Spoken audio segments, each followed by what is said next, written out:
And if we were arguing that fascism was a threat to democracy, I'd be on that side of the house. Indeed, the current populist age is a movement against fascism.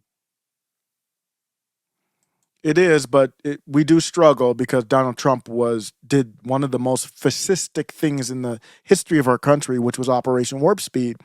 And you've got people, I like the Dilly Meme team, but you're gung-ho for him, and they would know, they would believe that behind the scenes, they would agree.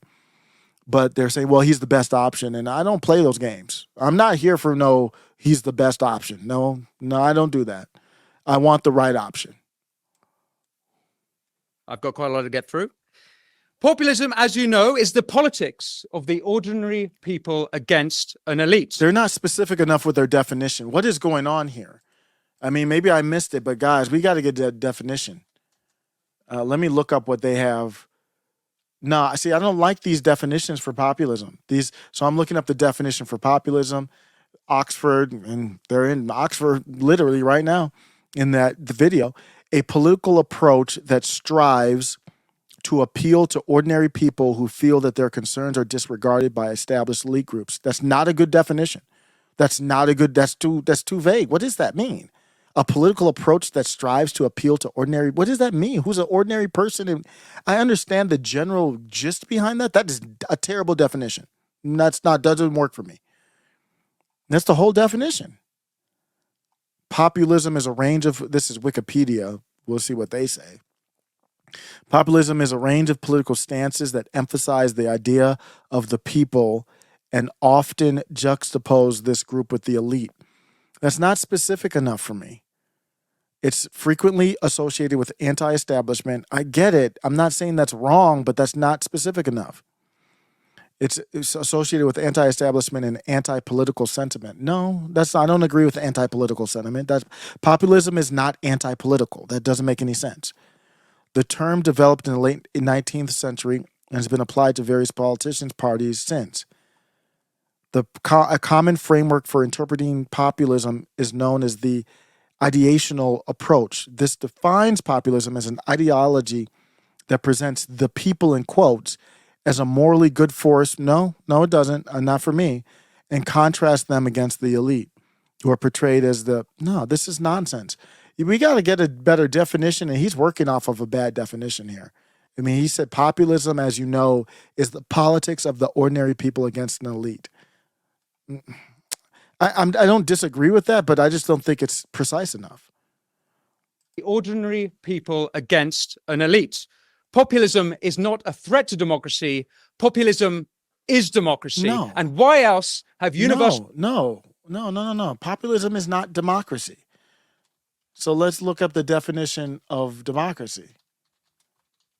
And I'll use whatever, I'll use whatever these bootlickers like Google uses. A system of government by the whole population or all the eligible members of a state, typically through elected representative. That's not populism. What are you talking about? A state governed by democracy. Yeah. That's not, let me see if I have a better, what's a simple definition of democracy? The word democracy comes from the Greek words demos, meaning people, and kratos, meaning power. So democracy can be thought of power of the people. Yeah, no, that's not populism. A way of governing which depends on the will of the people. Even the definition of democracy is too loose. What's the basic concept of democracy? Legal equality, political freedom, and rule of law are often identified as commentators as foundational characteristics for a well-functioning democracy. Let's look at Wikipedia's definition. Wikipedia's definition is a system of government in which state power is vested in the people or the general population of a state. Under a minimalist definition of democracy, rulers are elected through competitive elections, while more expansive definitions link democracy to guarantees of civil liberties and human rights in addition to competitive elections. That's incorrect. That's not populism. He literally says populism is not a threat to democracy. Populism is democracy. That is just absolutely And I know I'm making up my own definition. People hate when I do that, but I'm very confident that I have a better definition than he has expressed up to this point. Against an elite. Populism is not a threat to democracy. Populism is democracy. And I'm going to be splicing this up, so I don't know what segment this is going to be in. Again, populism is distributing power to as many people as possible. That's straight up is what populism is. That is not democracy.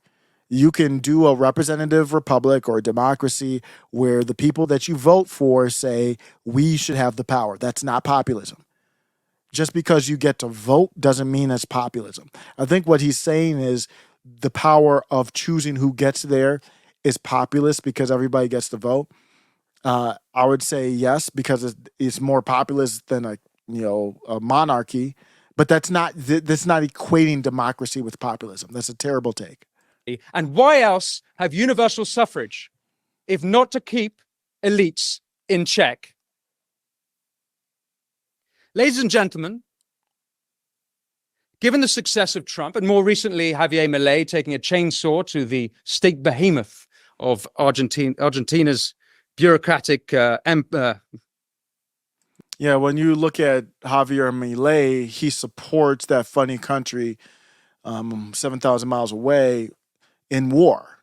And that's not a populist take. He supports the funny country in the Crane, the sunflower country that literally stole American money and nobody cares.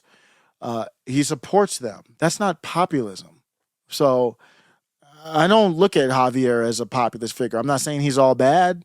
He's definitely not no ANCAP. He's not a libertarian, but he's a political figure and he does some good things and some bad things.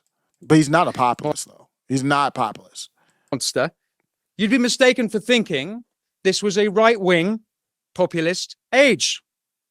But that would be ignoring Occupy Wall Street. That would be ignoring Jeremy Corbyn's for the many, not the few. That would be ignoring Bernie against the billionaires. RFK Jr. against Big Pharma. RFKJ is not a populist. His take against Big Pharma is not populist because he does not have a take that gives more power to the people. His take is let's reform the power that's centralized in the government. RFK is not a populist on the pandemic. This is late at night. I mean, I'm recording this at 12 a.m. my time. Right before this, I drank, just to be transparent, I don't know, 3-4 cups of coffee to sound this like this, believe it or not. I'd be out cold asleep right now. And he's getting me hype. He's getting me upset. And I thought I was going to be more upset. And this is my first time watching this.